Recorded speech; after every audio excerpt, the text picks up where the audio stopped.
नमस्कार, हमारे IGNOU audio books channel पर आपका स्वागत है।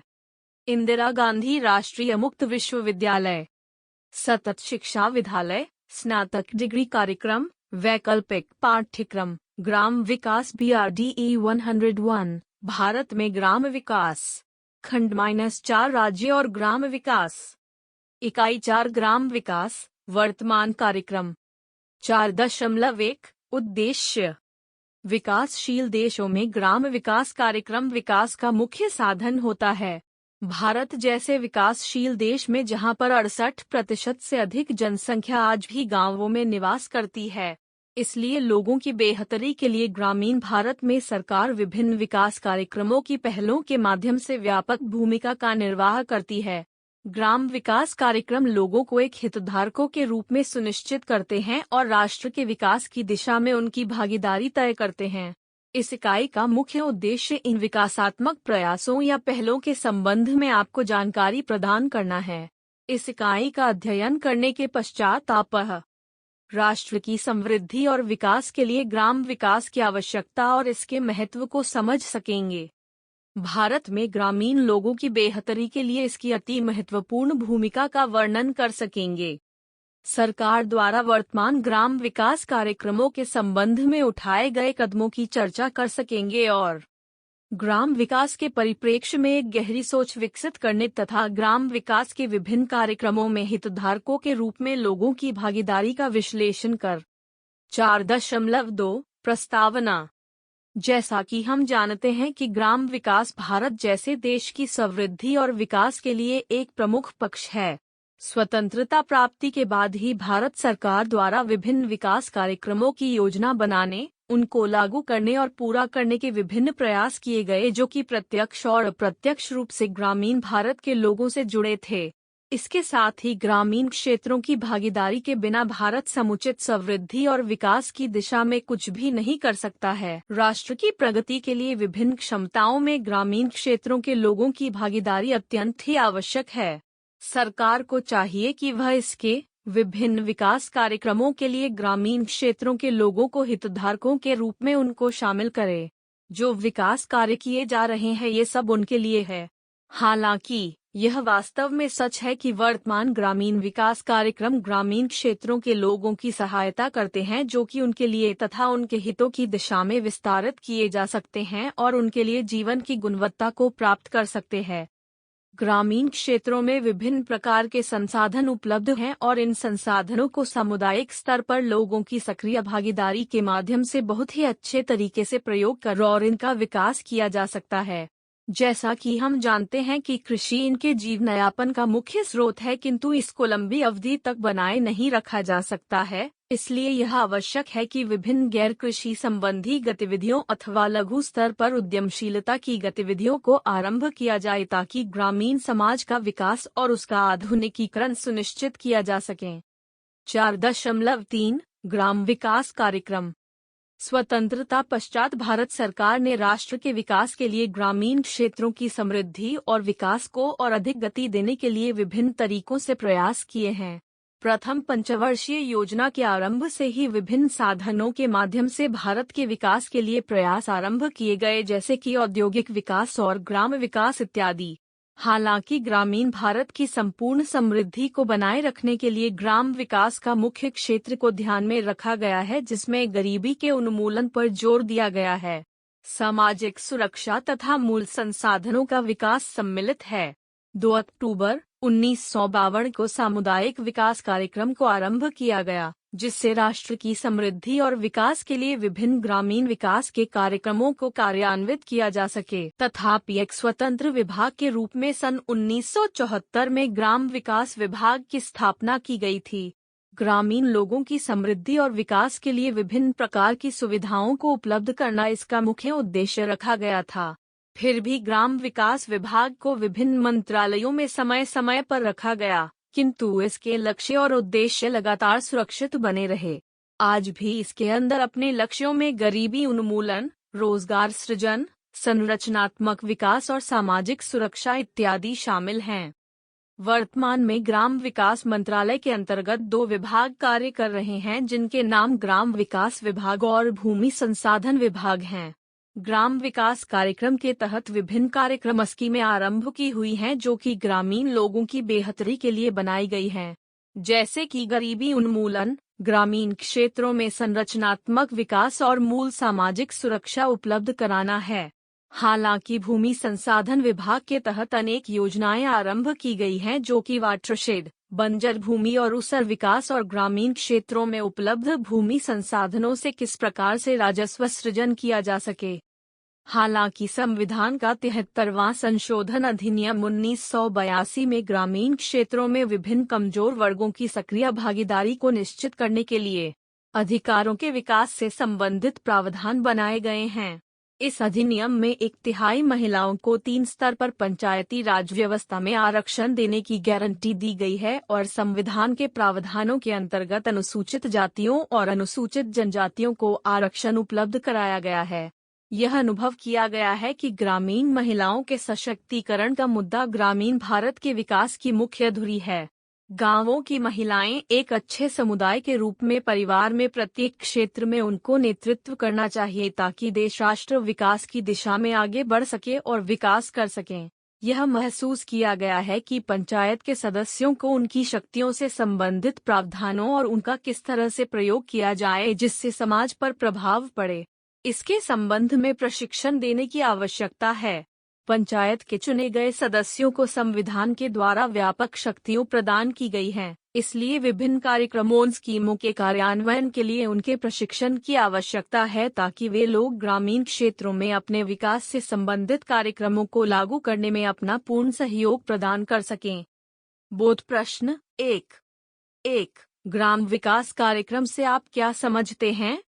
आप सुन रहे ऑडियो लर्निंग को 4.4 ग्राम विकास के वर्तमान कार्यक्रम।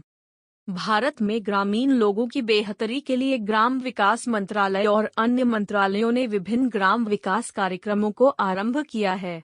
इनमें मुख्य रूप से गरीबी उन्मूलन, सामाजिक सुरक्षा निश्चित करना और महिलाओं और बच्चों को संरक्षण प्रदान करना है।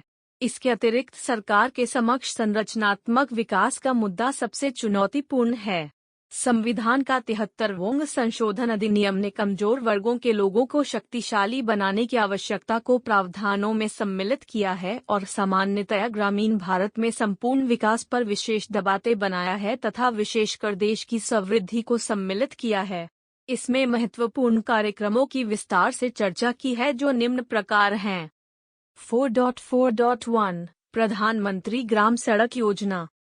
प्रधानमंत्री ग्राम सड़क योजना प्रधानमंत्री ग्राम सड़क योजना ग्राम विकास का एक महत्वपूर्ण घटक है। इसके माध्यम से ग्रामीण लोग अपने दरवाजे पर विभिन्न प्रकार की सुविधाओं का उपयोग कर सकते हैं।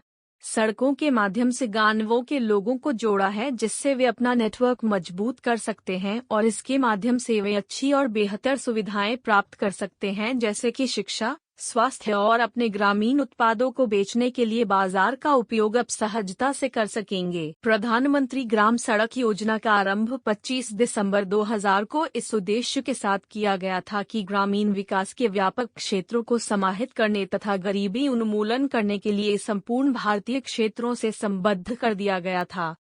प्रधानमंत्री ग्राम सड़क योजना की प्रमुख विशेषताएं निम्नलिखित है। योजनाओं का विकेंद्रीकरण करना। जिला ग्रामीण सड़क योजना डिस्ट्रिक्ट रूरल रोड प्लान्स के साथ ग्रामीण संबद्धता के लिए योजना में 3 स्तरीय पंचायत व्यवस्था को सम्मिलित करना है। इससे ग्रामीण लोगों की दिलचस्पी बढ़ेगी और अपने हितों के संरक्षण की भावनाओं में वृद्धि होगी। स्तर और विशेषीकरण। जियोमेट्रिक स्तर को बनाए रखने के लिए मार्गदर्शन का निर्माण किया गया है और विभिन्न मार्गदर्शी निर्देशों के अनुसार ग्रामीण सड़कों के निर्माण और उनके प्रयोग करने की विधियां तैयार की गई है। यहां तक कि सड़कों के डिजाइन और निर्माण रोड़ी और बदरपुर जैसे घटकों के मिश्रण के लिए विशेष निर्देशों इत्यादि के पालन करने की व्यवस्था की गई है।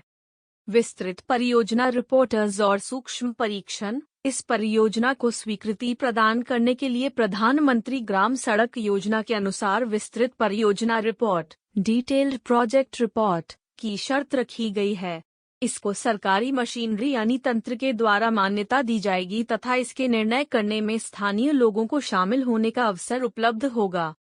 संस्थागत व्यवस्था करना ग्राम विकास मंत्रालय की इसके कार्यान्वयन में मुख्य भूमिका होगी और राष्ट्रीय ग्रामीण सड़क विकास NRD इस कार्यक्रम को पूरा करने के लिए सभी तरह की तकनीकी और प्रबंधन का सहयोग उपलब्ध कराएगी।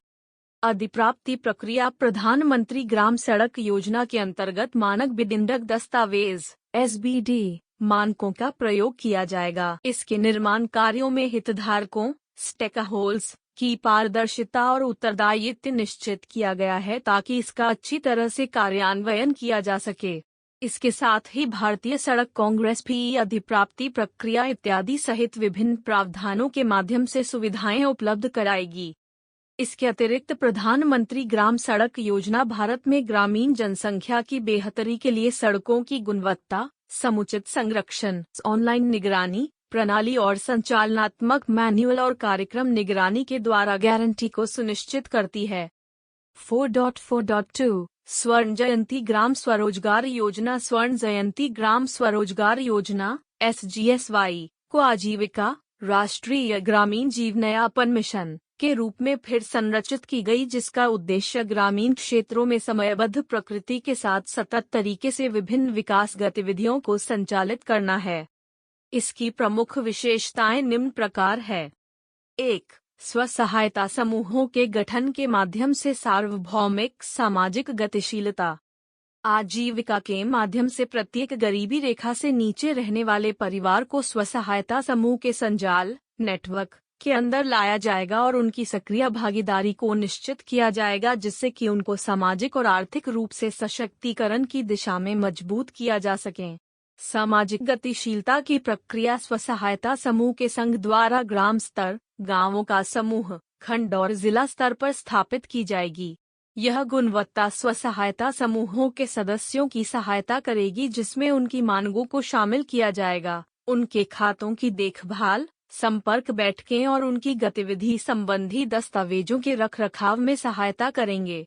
स्व-सहायता समूह अपने स्थानीय बैंकों से लगातार संबंध बनाए रखेंगे ताकि वे अपने दरवाजे पर ही ऋण सुविधाओं का लाभ उठाने में समर्थ हो जाएं। 2. क्षमता निर्माण और प्रशिक्षण। स्व-सहायता समूहों के सदस्यों को विभिन्न उद्यमिता कार्यक्रमों के प्रशिक्षण की आवश्यकता है ताकि वे अपने आसपास अपनी आजीविका को सुनिश्चित करने में सफलता प्राप्त कर सकें। प्रत्येक जिले में विभिन्न ग्रामीण स्वरोजगार प्रशिक्षण संस्थानों की स्थापना की जाएगी, जिसमें प्रशिक्षण और कौशल विकास का प्रशिक्षण दिया जाएगा और स्थानीय बैंकों के साथ भागीदारी निर्माण के लिए संबंध स्थापित किए जाएंगे। 3. आवर्तन निधि बढ़ाने के प्रावधान। विभिन्न प्रकार की आय अर्जन की गतिविधियों के उपयोग और पहल करने की अत्यंत आवश्यकता है। यह प्रस्ताव किया गया है कि आवर्तन को बढ़ाया जाए, जिससे स्व-सहायता समूह इस योजना के अंतर्गत विभिन्न अवसरों का लाभ उठा सके। यह प्रावधान भी है कि संघों या सीधे समूहों के द्वारा पूंजी अनुदान दिया जाए। इसके अतिरिक्त स्व-सहायता समूहों के सदस्यों द्वारा लिया ऋण समय पर भुगतान करने की स्थिति में उनको ब्याज में अनुदान सहायता उपलब्ध कराने की व्यवस्था बनाई गई है। 4. रणनीतिक गतिशीलता। इस योजना के अंतर्गत 2 रणनीतिक गतिविधियों को सम्मिलित किया गया है ताकि आवश्यक कार्यक्रम के लक्ष्य को प्राप्त किया जा सके और राज्य गरीबी उन्मूलन के लिए कार्य करेगा और उनके लिए उपयोगी योजनाओं पर स्वयं कार्य करेगा। इसके साथ ही उपभोग की आवश्यकताओं को पूरा करने के लिए विभिन्न स्तर पर सहायता और सहयोग करेगा तथा विभिन्न प्रकार की आय उत्पन्न करने वाले कार्यक्रमों को लागू करेगा। यह कार्यक्रम भयंकर स्थितियों से निपटने के लिए किस प्रकार से रणनीतियां अपनाई जाएंगी, उनकी आजीविका को विस्तृत करने, बनाए रखने, स्वरोजगार को प्रोत्साहित करने तथा सामुदायिक स्तर पर कौशल मूलक वेतन रोजगार उपलब्ध कराने की व्यवस्था करना है। 5. आजीविका के अंतर्गत नियोजन संबंधी कौशल विकास विशेष परियोजना। कुछ समय बीत जाने के बाद गरीबी रेखा से नीचे रहने वाले लोगों के परिवारों को उनकी आय के स्तर में वृद्धि करने के लिए सहायता देने का प्रयास किया जाएगा। इससे बेरोजगार गरीबी रेखा से नीचे रहने वाले युवाओं को कौशल आधारित कार्यक्रमों के माध्यम से तैयार किया जाएगा और स्वरोजगार के माध्यम से उनके बनाए रखने के लिए सहयोग दिया जाएगा। विभिन्न कौशलों को विकसित करने, उनमें ग्रामीण गरीबों को सम्मिलित करने के लिए उनके परंपरागत ज्ञान के आधारों और शिक्षा से संबंधित हों, जिनमें नए विचारों कौशलों को संबद्ध करते हुए स्थानीय बाजार व्यवस्था से जोड़ने की व्यवस्था की गई है। हालांकि इन कार्यक्रमों के प्रकारों से गरीबी रेखा से नीचे रहने वाले परिवारों के युवा विभिन्न कौशल आधारित कार्यक्रमों से उनका उत्साह बढ़ेगा और अपने ही समुदाय में आय अर्जन करने की गतिविधियों को सुनिश्चित कर सकेंगे। 6. महिला किसान सशक्तिकरण परियोजना MKSP। यह आजीविका कार्यक्रम का उपघटक है और यह महिलाओं को सशक्तिकरण की दिशा में उनके लिए अवसरों में वृद्धि करता है। कृषि में महिलाओं के योगदान को मान्यता दी गई है तथा कृषि में महिलाओं की भूमिका पर प्रकाश डाला गया है। इसका उद्देश्य महिलाओं को कृषि क्षेत्र में मजबूती प्रदान करना है ताकि वे सतत कृषि आजीविका के अवसरों में वृद्धि करें और कृषि आधारित आजीविका की गतिविधियों की प्रबंधन व्यवस्था करने में समर्थ हो सकें। कुछ समय के बाद इससे उनकी आय में वृद्धि, खाद्यान्न और पोषण में वृद्धि, बाजार तक पहुंच बनेगी और ग्रामीण क्षेत्रों में बेहतर कृषि कार्यों के लिए अच्छी जमीन का निर्माण होगा और अच्छी पैदावार होने की उम्मीदें बनेगी। 4.4.3 इंदिरा आवास योजना। इंदिरा आवास योजना (IAM) का कार्यान्वयन सन 1985-86 से आरंभ हुआ है और अब यह भारत निर्माण का एक महत्वपूर्ण घटक है। इसका मुख्य उद्देश्य ग्रामीण गरीबों को जिनके पास भूमि नहीं है और न ही रहने के लिए आवास, उनको आवास प्रदान करना है। इसके साथ ही जो लोग गरीबी रेखा से नीचे BPL रहते हैं उनको भी इसमें आवास उपलब्ध कराने का प्रावधान है। इसका यह भी उद्देश्य है कि उनको अपने आसपास मानसिक रूप से सहयोग देना और उनका शारीरिक और मानसिक विकास करना है। भारत सरकार का मुख्य उद्देश्य गरीबों को आवास उपलब्ध कराना और उनकी गरीबी के उन्मूलन में अपना सहयोग देना है। तथापि इसकी प्रमुख विशेषताएं निम्नलिखित हैं। 1. इसका कार्यान्वयन दिल्ली और चंडीगढ़ को छोड़कर पूरे देश में किया गया है। इसको भौगोलिक स्थितियों के अनुसार और उनको ध्यान में रखकर इसके कार्यों को आवंटित किया गया है। वित्तीय स्रोतों के लिए केंद्र सरकार और राज्य सरकारों के बीच औसतन हिस्सा 75-25 का होगा। इसका अर्थ यह हुआ कि 75% हिस्सा केंद्र सरकार और 25% हिस्सा राज्य सरकार खर्च करेगी। 2. भारत के योजना आयोग ने इस कार्यक्रम को निर्धारित किया है और गरीबी रेखा से नीचे रहने वालों के लिए ठिकाना बनाने पर जोर दिया है। इस कार्य में ग्राम सभा लाभार्थियों की पहचान करने में महत्वपूर्ण भूमिका निभाएगी। 3. इस योजना में वंचित लोगों और अनुसूचित जाति और अनुसूचित जनजाति के लोगों को धनराशि देने के लिए लाभार्थियों में शामिल करते हुए उनको विशेष महत्व दिया गया है और गरीबी रेखा से नीचे रहने वाले लोगों के उन परिवारों को विशेष ध्यान में रखकर लाभ देने का प्रावधान किया है जिन परिवारों की मुखिया महिलाएं हैं। 4. लाभार्थियों को स्वयं ही अपना घर बनाने के लिए प्रयास करने होंगे जिसमें धुआं रहित चूल्हा और स्वच्छ शौचालय की व्यवस्था सुनिश्चित की जाएगी। 5. लाभार्थियों को सुविधा उपलब्ध कराने तथा उनके घरों के निर्माण के कार्यों की गुणवत्ता, समय प्रबंधन और आवश्यक उपायों और मानकों की निगरानी के लिए टास्क फोर्स यानी कार्यबल का गठन किया है। 6. यह भी प्रावधान रखा गया है कि जो परिवार गरीबी रेखा से नीचे के हैं उनको घर बनाने के लिए स्थान भी उपलब्ध कराया जाएगा जिनके पास न तो भूमि है और न ही घर बनाने के लिए स्थान है। 7. यह कार्यक्रम विभिन्न योजनाओं की ओर भी अभिमुख हुआ है जैसे कुल स्वच्छता अभियान, राजीव गांधी विद्युतीकरण योजना इत्यादि। 4.4.4 महात्मा गांधी राष्ट्रीय ग्रामीण रोजगार गारंटी अधिनियम 2005 महात्मा गांधी राष्ट्रीय ग्रामीण रोजगार गारंटी अधिनियम (मनरेगा) सन 2005 में लागू हुआ था। इसका उद्देश्य गरीबी उन्मूलन करना और जिन लोगों को काम की आवश्यकता है और वे शारीरिक काम करना चाहते हैं उनको कम से कम 100 दिन का कार्य प्रत्येक वर्ष दिया जाएगा। इस कार्यक्रम के अंतर्गत ग्रामीण गरीब लोग रोजगार की मांग कर सकते हैं और सरकार को इसके लिए दबाव बना सकते हैं कि वे उन्हें रोजगार दे। ऐसा न करने या इसका पालन न करने पर सरकार पर बेरोजगारी भत्ता देने के लिए जुर्माना किया जा सकता है और उसके लिए बेरोजगारी भत्ता देना अनिवार्य शर्त है। इस कार्यक्रम की प्रमुख विशेषताएं निम्नलिखित हैं। 1. इसका आधार कानूनी ढांचा है। सरकार ग्रामीण परिवारों के सदस्यों को रोजगार उपलब्ध कराएगी जो लोग अकुशल शारीरिक कार्य करना चाहते हैं और प्रौढ़ अवस्था में हैं। इस अधिनियम में यह प्रावधान है कि सरकार कम से कम 15 दिन का और अधिकतम 100 दिन का शारीरिक श्रम कार्य उपलब्ध कराएगी, अन्यथा सरकार को मजबूर किया जाएगा कि यह बेरोजगारी भत्ता दे। 2. यह कार्य श्रम आधारित है। इस योजना के अंतर्गत किसी ठेकेदार और किसी तंत्र या मशीनरी को काम कराने के लिए शामिल नहीं किया जाएगा। इस योजना में क्रेच, पेयजल की सुविधा, प्राथमिक सुविधा, कार्यस्थल पर छाया की व्यवस्था का प्रावधान शामिल है। इसके साथ ही इस योजना में कम से कम महिला लाभार्थियों की संख्या 1/3 होना अत्यंत आवश्यक है। 3. पंचायती राज संस्थाओं का योजना बनाने, निगरानी करने और इसको कार्यान्वयन करने में महत्वपूर्ण भूमिका निभाती है। निचले स्तर पर लाभार्थियों की पहचान ग्राम सभा द्वारा की जाएगी और 50% कार्य का निष्पादन केवल ग्राम सभा ही। 4. ग्राम सभा को दिए गए कार्य की निगरानी करने के लिए आंतरिक और बाहरी सदस्यों को कार्य कराने, निगरानी करने की व्यवस्था की गई है। इन कार्यों की निगरानी जिसमें प्रक्रिया, स्थान और गुणवत्ता या कोटियों के कार्य निष्पादन के समय विभिन्न उठाए गए मुद्दों को निकट से देखने की व्यवस्था की गई है। इसके साथ ही विभिन्न उद्यम श्रेणी की संस्थानों को सहायता, तकनीकी सहयोग और उनकी जानकारी उनका उपयोग करने के लिए इनमें शामिल किया गया है। 5. इस कार्यक्रम का जोड़ रोजगार उपार्जन, वेतन अर्जन में वृद्धि और प्राकृतिक संसाधनों को पुनर्सृजित करना और इसके कार्यान्वयन से ग्रामीण लोगों पर इसका क्या प्रभाव पड़ सकता है इसका आकलन करना है। इसका ध्यान भूमि की उत्पादकता में वृद्धि, भूमि जल को फिर से सृजित करना, जंगल आधारित संसाधनों का संरक्षण करना जो कि ग्रामीण क्षेत्रों में सतत विकास को बनाए रखने में सक्षम है। एक समय के बाद अनुसूचित जातियों, अनुसूचित जनजातियों और अन्य अल्पसंख्यकों पर भूमि सुधारों का इनकी पारिवारिक आय पर प्रभाव पड़ेगा और उनकी आय में वृद्धि होगी। 6. शिकायतें दूर करने का स्वतंत्र।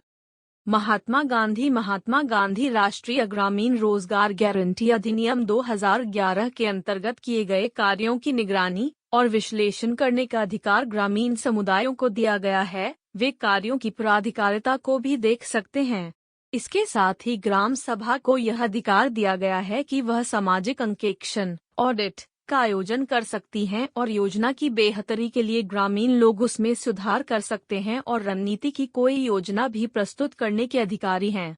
किसी ओम्बड्समैन की नियुक्ति करने का भी अधिकार शामिल है, जिसमें कोई नागरिक समाज का व्यक्ति हो सकता है अथवा ऐसा कोई व्यक्ति जिसने इस योजना के अंतर्गत विभिन्न शिकायतों को प्राप्त करने पर हस्तक्षेप किया हो। 7. कार्यान्वयन मजबूत करने के लिए पहल। इस अधिनियम की पहलों के माध्यम से गरीब ग्रामीण समुदाय को मजबूत करने के लिए प्रयास किए गए हैं और परंपरागत पदानुक्रम को बदलने के लिए उसमें परिवर्तन किया है जो अभी तक भी चली आ रही है। हालांकि इसके माध्यम से विभिन्न मुद्दों को हल करने और कार्यान्वयन प्रक्रिया को करने पर जोर देना है। अनुभव यह बताता है कि ग्राम पंचायत के स्तर पर मानव शक्ति की कमी है, इसलिए सरकार ने सभी पंचायतों के लिए एक ग्राम सेवक और एक तकनीकी सहायक उपलब्ध कराए हैं। इसके साथ ही पारदर्शिता और प्रामाणिकता को पुष्ट करने के लिए ग्राम विकास मंत्रालय ने ICT आधारित तकनीकी सहायता और बायोमेट्रिक आंकड़ों पर आधारित साधनों का प्रयोग कार्यान्वयन के स्तर पर लागू किया है। इसकी पहल मंत्रालय द्वारा की गई है। सहजता से कार्यों को पूरा करने के लिए बैंक या डाकखाने के माध्यम से प्रत्येक 15 दिन यानी एक पखवाड़े में भुगतान के मानक बनाए गए हैं। इसके अतिरिक्त इस कार्यक्रम के कार्यान्वयन के लिए हितधारियों को ग्राम सभा के स्तर पर सशक्त बनाया है, इसीलिए पंचायती राज संस्थाओं को क्षमता निर्माण के लिए शामिल किया गया है। इसके साथ ही इस कार्यक्रम के साथ विभिन्न गतिविधियों को लागू करने, उनको सुनिश्चित करने के लिए कदम उठाए हैं, जैसे कि संपूर्ण स्वच्छता, CNAG के द्वारा ऑडिट करवाना और समुचित कार्यान्वयन के लिए इसकी मार्गदर्शन दिशा निर्देशों को संशोधित करना शामिल हैं। 4.4.5 राष्ट्रीय सामाजिक सहायता कार्यक्रम। भारत के संविधान के अनुच्छेद 41 के अनुसार जरूरतमंदों को सार्वजनिक सहायता उपलब्ध कराने के प्रावधान है। राष्ट्रीय सामाजिक सहायता कार्यक्रम के अंतर्गत भारत सरकार ने वृद्ध लोगों, अस्वस्थ, बेरोजगार और अन्य मूल उनकी आवश्यकताओं के लिए पात्र नागरिकों को सहायता देने का प्रावधान बनाया है। इस धनराशि का आवंटन केंद्रीय सरकार और राज्य सरकार के बजट से की औसत धनराशि रखी गई है। इस कार्यक्रम के अंतर्गत 5 योजनाएं हैं जो निम्न प्रकार से कार्य कर रही हैं। 1. इंदिरा गांधी राष्ट्रीय वृद्धावस्था पेंशन स्कीम इग्नोप्स। वे व्यक्ति जो गरीबी रेखा से नीचे की श्रेणी में हैं और उनकी आयु 60 से 79 वर्ष के बीच की है, वे लोग 200 रुपये प्रति मास, और जो लोग 80 वर्ष की आयु से अधिक के हैं उनको 500 रुपये प्रति माह पेंशन देने का इस योजना में प्रावधान है, अथवा यह कर सकते हैं कि इस योजना के अनुसार उपर्युक्त पेंशन दी जाती है। 2. इंदिरा गांधी राष्ट्रीय विधवा पेंशन स्कीम इग्नप्स। इस योजना के अनुसार गरीबी रेखा से नीचे की श्रेणी की विधवाएं जो 40 से 8 वर्ष के बीच की हैं, वे 200 रुपये प्रति मास पेंशन लेने की हकदार हैं। 3. इंदिरा गांधी राष्ट्रीय विकलांग पेंशन स्कीम इग्निप्स। इस योजना के तहत जो लोग गरीबी रेखा से नीचे की श्रेणी के अंतर्गत आते हैं और उन लोगों को जो 18 से 59 वर्ष की आयु समूह के हैं और अत्यंत और बहुविकलांगता से पीड़ित हैं, वे लोग 200 रुपये प्रति मास पेंशन पाने के अधिकारी हैं। 4. राष्ट्रीय परिवार क्षतिपूर्ति लाभ स्कीम NFRS। गरीबी रेखा से नीचे की श्रेणी के परिवार से संबंधित किसी भी व्यक्ति की जो परिवार को पालने वाला था और जिसकी आयु 18 से 6 वर्ष के बीच की थी, उसके परिवार को एक मुश्तपन राशि 10,000 रुपये लेने का अधिकार है। 5. अन्नपूर्णा स्कीम। अन्नपूर्णा स्कीम वरिष्ठ नागरिक जो लोग सभी पेंशन पाने के अधिकारी है किंतु किन्हीं कारणों से उनको यह पेंशन प्राप्त नहीं हो रही है, ऐसे लोगों के लिए प्रतिमास 10 किलोग्राम खाद्यान्न निःशुल्क दिया जाएगा। आप सुन रहे ऑडियो लर्न इग्नू को। 4.4.6 ग्रामीण क्षेत्रों में शहरी सुविधाओं का प्रावधान पूरा। भारत के पूर्व राष्ट्रपति डॉक्टर APJ कलाम ने एक सजीव कल्पना की थी जो कि सेवा आपूर्ति का एक आदर्श स्वरूप प्रस्तुत किया था। उनके अनुसार एक ऐसे रचना तंत्र का निर्माण किया जो शहरी क्षेत्रों में सुविधाएं दी जाती हैं उनको नीचे के स्तर पर ग्रामीण क्षेत्रों में भी उपलब्ध कराया जाए, जिसमें हितधारकों के रूप में स्थानीय लोगों के साथ सार्वजनिक और निजी भागीदारी के साथ उपलब्ध कराई जानी चाहिए। इसमें ग्राम पंचायत या पंचायतों के समूह को शामिल किया जो उनके दरवाजे पर मूल शहरी सुख सुविधाओं को पहुंचाने के लिए प्रयास करें। इसकी प्रमुख विशेषताएं निम्नलिखित है। 1. विशिष्ट विशेषताओं के रूप में सार्वजनिक निजी भागीदारी पब्लिक प्राइवेट पार्टिसिपेशन PPP, विकसित आधारिक संरचनाओं को उपलब्ध कराना और निम्न स्तर पर परिसंपत्तियों और सेवाओं के प्रबंधन के लिए निजी क्षेत्र के स्तर पर क्षमता निर्माण कर उसमें वृद्धि करने का लक्ष्य रखा है। 3 वर्ष की अवधि में निजी क्षेत्र को आधारिक संरचनाओं को विकसित करना और आगामी 10 वर्षों तक उनका रखरखाव करना और फिर सततता के आधार पर उन सुविधाओं को ग्राम सभा को दे देना चाहिए। इसका मुख्य उद्देश्य ग्रामीण क्षेत्रों में गरीबी रेखा से नीचे रहने वाले युवाओं के लिए विभिन्न जीवनयापन के अवसरों का उपलब्ध कराना है, उनके निकट या आसपास मौजूद हों। 2. संरचना और आर्थिक गतिविधियों सार्वजनिक निजी भागीदारी के प्रावधानों के अनुसार मूल सुख सुविधाएं ग्रामीण क्षेत्रों में उपलब्ध कराई जानी चाहिए, जैसे कि जल और सीवरेज, ग्रामीण गलियों का निर्माण और उनकी देखभाल, नालियों की व्यवस्था, ठोस वेस्ट प्रबंधन, कौशल विकास, विभिन्न आर्थिक गतिविधियों को विकसित करना, गांव की गलियों में बिजली और प्रकाश की व्यवस्था, दूरसंचार व्यवस्था, बिजली, ग्रामीण पर्यटन, एकीकृत ग्रामीण स्वास्थ्य और ग्रामीण बाजार, माल गोदामों और ग्रामीण अर्थव्यवस्था आधारित परियोजनाओं को विकसित करने की अत्यंत आवश्यकता है। 3. परियोजना क्षेत्रों का चयन राज्य सरकार की सहमति के साथ निजी क्षेत्र किसी ग्राम पंचायत को अपना सकता है। इसके साथ ही वह प्रारंभिक स्तर पर विभिन्न विकास गतिविधियों और फंड्स को ग्राम विकास मंत्रालय, गैर ग्राम विकास मंत्रालय जो ग्राम विकास योजनाओं से संबंधित हों, निजी वित्तीय तथा ग्रामीण क्षेत्रों में शहरी सुविधाओं का प्रावधान पूरा के अंतर्गत पूंजी अनुदान उपलब्ध कराना है। ग्राम पंचायत और राज्य सरकार के बीच ग्रामीण क्षेत्रों में विभिन्न शहरी सुविधाओं के बारे में जिन्हें निम्न स्तर पर उपलब्ध करना है, उन सुविधाओं के संवर्धन में सरकार और पंचायत के बीच अनुबंध होना चाहिए, एक लिखित समझौता होना चाहिए। संपूर्ण पनधारियों और स्थानीय लोगों की डिजाइन बनाने, योजना निर्माण, परियोजना का कार्यान्वयन तथा मूल्यांकन में भागीदारी होना नितांत आवश्यक है। 4. पंचायती राज संस्थाओं की भूमिका। पंचायत राज संस्थाओं प्री की निम्न आधारिक स्तर परियोजना के कार्यान्वयन के लिए महत्वपूर्ण भूमिका होती है। इसके कार्यान्वयन के लिए सुस्पष्ट और अनुमोदन या स्वीकृति की आवश्यकता होती है। कार्यान्वयन के लिए मूल सुविधाओं के संबंध में निजी क्षेत्र की सहायता ली जानी चाहिए और अनुबंध या समझौते के तहत पूरे किए गए कार्यों की अंतिम रूप से प्रमाणित किया जाना चाहिए। उसके संपूर्ण दस्तावेज प्रस्तुत किए जाने चाहिए। बोध प्रश्न -2।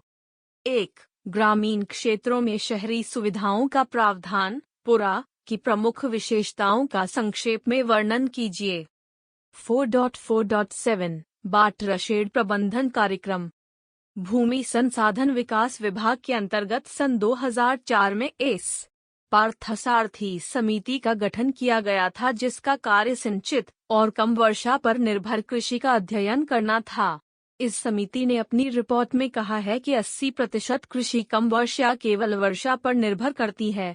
यह सच है कि कम वर्षा पर निर्भर कृषि में लगाया गया पैसा अथवा निवेश जो किसान ने किया है उसकी वसूली होना संभव नहीं है। ग्राम विकास मंत्रालय ने वाटरशेड प्रबंधन कार्यक्रम पर विशेष ध्यान दिया है। सभी भूमि आधारित विकास कार्यक्रम और भूमि सुधार प्रभाग को इसी विभाग के अंतर्गत लाया गया है। यह विभाग 3 क्षेत्रों के विकास कार्यक्रमों के कार्यों का कार्यान्वयन करता है, जिनके नाम सूखा प्रवण क्षेत्र कार्यक्रम (डपैप), मरुस्थल विकास कार्यक्रम (DDP) और एकीकृत बंजर भूमि विकास कार्यक्रम (EWP) हैं।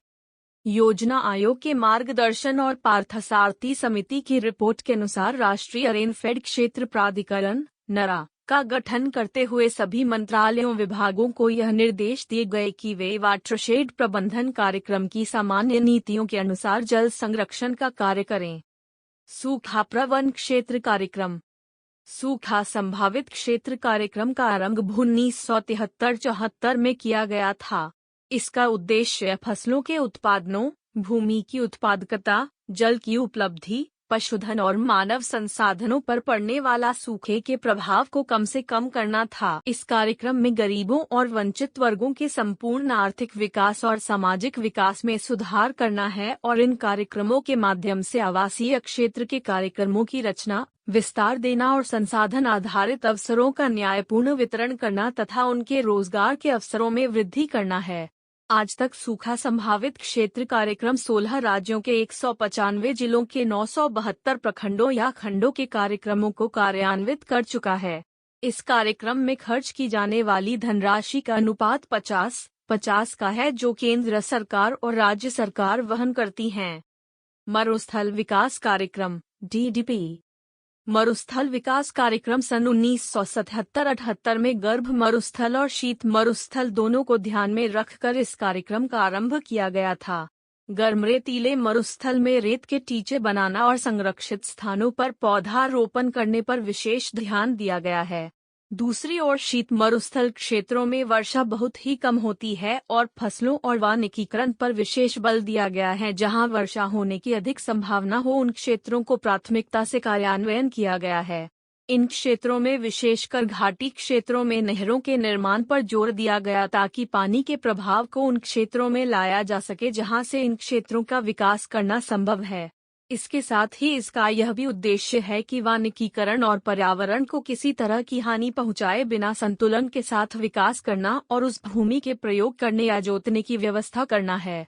इसके साथ ही पशुधन और मानव संसाधनों में भी वृद्धि करने का प्रावधान बनाया गया है। इससे ग्रामीण समुदाय के आर्थिक विकास करने में सहायता मिलेगी। साथ ही ग्रामीण क्षेत्रों में साधन विहीन, गरीब वंचितों के समाज के दबे कुचले लोगों की स्थिति में सुधार की संभावनाएं देखी गई हैं।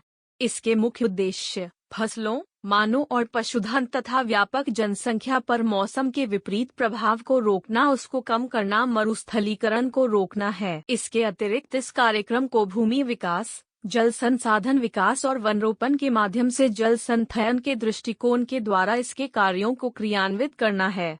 यह 40 जिलों के 235 प्रखंडों में कार्यान्वित किया गया है। यह केंद्र द्वारा प्रायोजित कार्यक्रम है और कार्यक्रम को लागू करने के लिए धनराशि जिला परिषद, ZP जिला ग्राम विकास एजेंसी द्रदास के माध्यम से दी जाती है। एकीकृत बंजर भूमि विकास कार्यक्रम।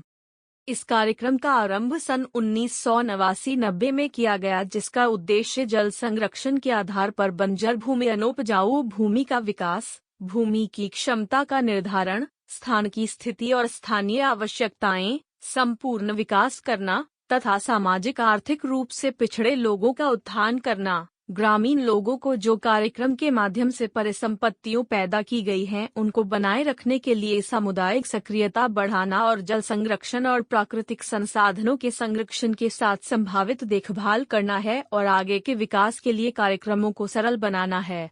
यह पूरे भारत में लगभग 470 जिलों में कार्यान्वित किया गया है। एकीकृत वाटरशेड प्रबंधन कार्यक्रम। पार्थसारथी समिति की रिपोर्ट। योजना आयोग और राष्ट्रीय रेनफेड क्षेत्र प्राधिकरण ने सन 2009 में वाटरशेड योजनाओं को संशोधित करते हुए सामान्य मार्गदर्शन नियम बनाए थे।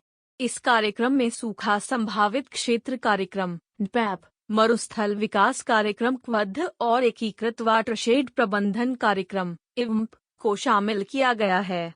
इसका उद्देश्य संसाधनों का अधिकतम उपयोग, सतत आयोजन तथा नीचे के स्तर पर उपलब्ध संसाधनों का बेहतर प्रयोग करना है। यह मांग पूर्ति कार्यक्रम तथा मुख्य बल सूखा संभावित क्षेत्र कार्यक्रम, मरुस्थल विकास कार्यक्रम क्षेत्रों की पहचान करना, कुल जन संरक्षण के प्रयास करना तथा अनुसूचित जातियों और अनुसूचित जनजातियों के क्षेत्रों में उसकी जनसंख्या और कम वर्षा वाले क्षेत्रों को विशेष महत्व देना और समस्याओं का समाधान निकालना है। सबसे नीचे के स्तर पर कार्यक्रमों को सहायता से लागू करने, उनका संचालन करने के लिए राज्य स्तर, जिला स्तर, परियोजना स्तर और ग्राम स्तर पर विभिन्न समितियों का गठन किया गया है। 4.4.8 ग्रामीण पेयजल। भारत के संविधान की 11वीं अनुसूची में जल की उपलब्धता और जलापूर्ति की कमी की ओर विशेष ध्यान दिलाते हुए इस मुद्दे पर विशेष जोर दिया गया है।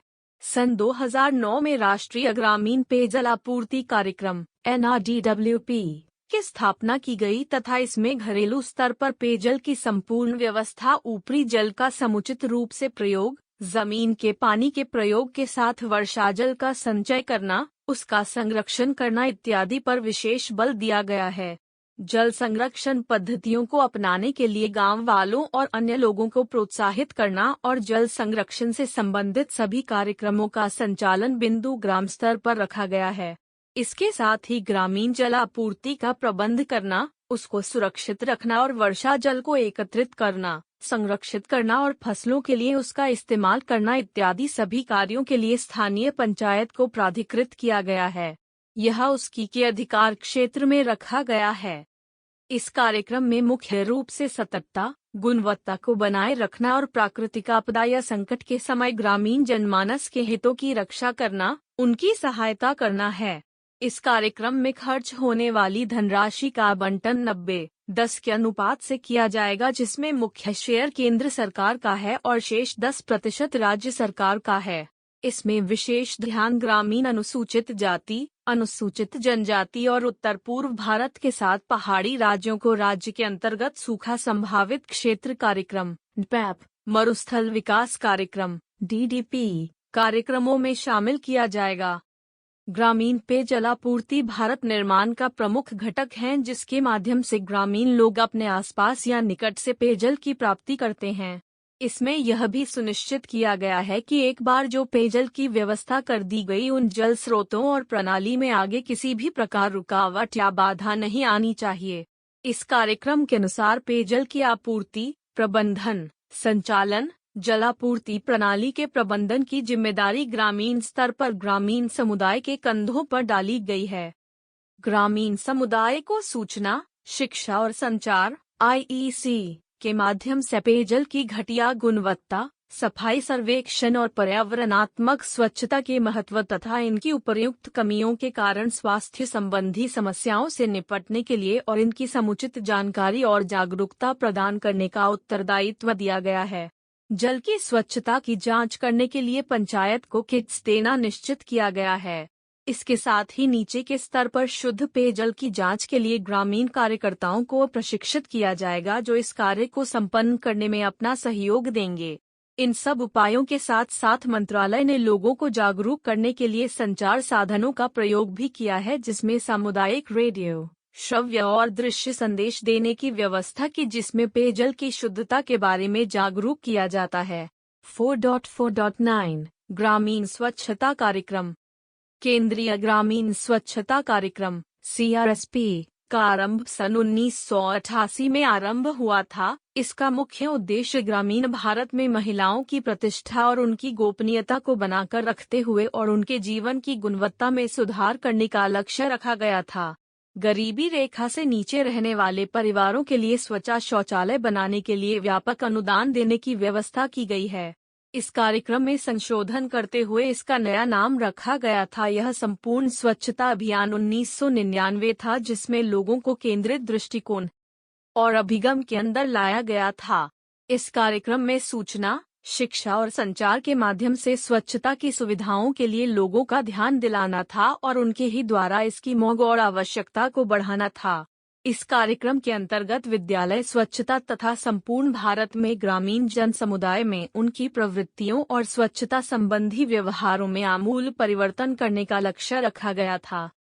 संपूर्ण स्वच्छता अभियान का प्रमुख घटक सूचना, शिक्षा और संचार हैं, जिसमें घरेलू शौचालय, सामुदायिक स्वच्छता परिसर, विद्यालय स्वच्छता और स्वास्थ्य शिक्षा, आंगनवाड़ी शौचालय इत्यादि का निर्माण करना, उनकी व्यवस्था करना इत्यादि है।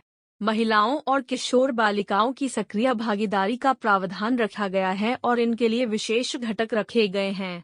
विभिन्न योग्य बच्चों की इनके विशेष कार्यों में सम्मिलित किया गया है तथा इस सुरक्षित स्वच्छता अभियान में अनुसूचित जाति, अनुसूचित जनजाति और महिलाओं तथा सीमांत समूहों को सम्मिलित किया गया है। संपूर्ण स्वच्छता अभियान में प्रमुख ध्यान केंद्रित किया गया है, जिसमें स्वच्छ शौचालय और ग्राम पंचायत को लक्ष्य रखा गया है। बजट के संपूर्ण आवंटन के साथ नीचे के स्तर के लोगों की भागीदारी के इस कार्यक्रम का लक्ष्य प्राप्त करने के लिए सन 2015 से पहले कर लेना है। 4 अप्रैल 2010 तकनीकी विकास विस्तार कार्यक्रम TDEP। इस भूमंडलीकरण के युग में प्रौद्योगिकी विकास के क्षेत्र में महत्वपूर्ण भूमिका निभाती है। भारत में बेहद बंजर भूमि मौजूद है, जिसमें भूमि के बेहतर प्रयोग और कृषि मौसम के अंतर्गत क्षमतापूर्ण भूमिका बनाती है। यह कार्यक्रम खाद्य उत्पादन, ईंधन, जलाने की लकड़ी के क्षेत्र में सतत तरीके से प्रौद्योगिकी सहायता से सन 1993-94 में आरंभ किया गया था। इसका मुख्य उद्देश्य बंजर भूमि के आंकड़े तैयार करना, विशेष स्थान के कार्यक्रम को लागू करने के लिए रिकॉर्ड करना और अनुसंधान का प्रचार प्रसार करना, प्रभावों का मूल्यांकन करना। इस योजना के अंतर्गत ग्रामीण लोगों के लिए उपलब्ध सुविधाओं का विस्तार करना और विभिन्न माध्यमों से जागरूकता अभियानों का संचालन करना, जैसे कि सेमिनार, कार्यशालाएं और विभिन्न माध्यमों से संबंधित सामग्रियों को प्रकाशित कराना इत्यादि है। इस योजना का कार्यान्वयन विभिन्न संस्थाओं के माध्यम से किया जाता है, जैसे कि विश्वविद्यालयों और केंद्र सरकार द्वारा दी जाने वाली 100% धनराशि के माध्यम से सार्वजनिक और निजी भागीदारी के माध्यम से निश्चित की गई है। इस कार्यक्रम के अंतर्गत अनेक योजनाओं को शामिल किया गया है, जैसे कि कृषि वानिकी, लागत प्रभावी प्रौद्योगिकी, औषधीय और जड़ी बूटियों के पौधों को लगाना या उनका बीजारोपण करना, वर्मिन कल्वर और बायोपेस्टिसाइड इत्यादि के माध्यम से भूमि को स्वास्थ्य और उपजाऊ बनाना इत्यादि मुख्य कार्य है। इस कार्यक्रम का प्रत्येक वर्ष 6 मास के बाद लगातार मूल्यांकित किया जाता है, जिसमें अनेक रणनीतियों को इसकी सहायता के लिए अपनाया जाता है और बंजर भूमि अथवा अनुपजाऊ को बेहतर बनाने के लिए उसमें सुधार करने के लगातार प्रयास किए जाते हैं। ग्रामीण लोगों के जीवन को सुधारने, उनके जीवन स्तर में वृद्धि करने के लिए विभिन्न प्रकार के विकास कार्यक्रमों योजनाओं को लागू किया गया है। हालांकि कंप्यूटर के माध्यम से, जैसे कि हरियाली से ग्रीनरी में परिवर्तन किया गया, राजस्व प्रशासन को दुरुस्त किया और लैंड रिकॉर्ड को समुचित ढंग से प्रस्तुत करने में उसका संपूर्ण रिकॉर्ड किया गया है। बोध प्रश्न -3। 1. विकास में प्रौद्योगिकी का क्या महत्व है?